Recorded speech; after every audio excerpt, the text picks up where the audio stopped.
Hello বন্ধুরা, তোমরা সবাই কেমন আছো? আশা করছি ভালো আছো এবং আমিও মোটামুটি আছি। তো আজকে একটু মামাবাড়ি যাবো ভাবলাম তাহলে একটুখানি ভিডিও তোমাদের সাথে শেয়ার করি।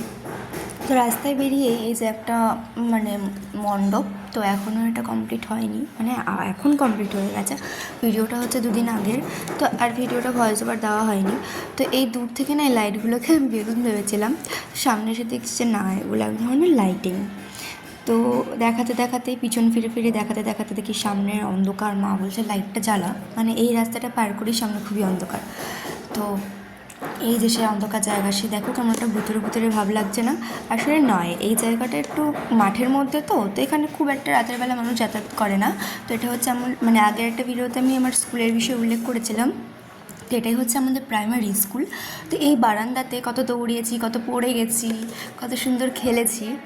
কিন্তু ফোনের ক্যামেরাতে কেমন একটা ভুতুরে মানে ফিল আসছে, মনে হচ্ছে একটা কোনো ভুতুরে বাংলোতে চলে গেছি আমি। তো এই স্কুলটা পার করেই পিছনেটি মনসা মন্দির। তো তোমরা সবাই মায়ের কাছে আশীর্বাদ নিয়ে নাও, আমিও আমার মায়ের কাছে আশীর্বাদ নিয়ে নিলাম। তো দিদাবাড়ি পাড়ার গলিতে ঢুকে গেছি। তো মা আর আমি আস্তে আস্তে গল্প করতে যাচ্ছিলাম।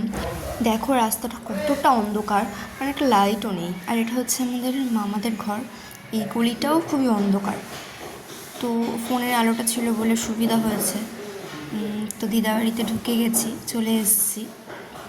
তো মা না দিদার সঙ্গে একটু মজা করছিল। দিদা বলছে কে রে, আমার মা একটু অন্যরকম ভয়েস করে বলছে হ্যাঁ আমি। তো দিদা না ভয় পেয়ে গেছে। তো তারপরে মানে জানতো না যে আমরা আসবো। তো এই যে ঘরে ঢুকছি, তো দাদু সামনে শুয়ে আছে।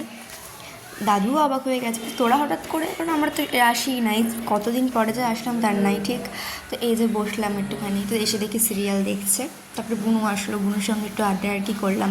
তো বুনুকে বলছে একটু হাই করে দে। তারপর একটু হাই করে দিল। তো ক্যামেরাটা একটু নিচু করে বললাম যে আরেকবার হাই করে দে। ও আর হাই করবে না, জিভ ভেঙেছে, দুষ্টুমি করছে।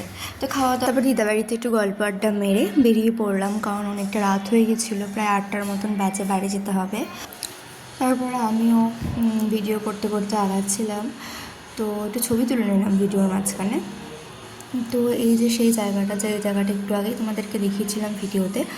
তো এর মধ্যে তো আর আসা হবে না, একেবারে যদি আসা হয় তাহলে পুজোর মধ্যেই আসা হবে, তখন হয়তো আশেপাশটা আরও সুন্দর লাগবে, তখন লাইটিং চলবে, কত লোক থাকবে।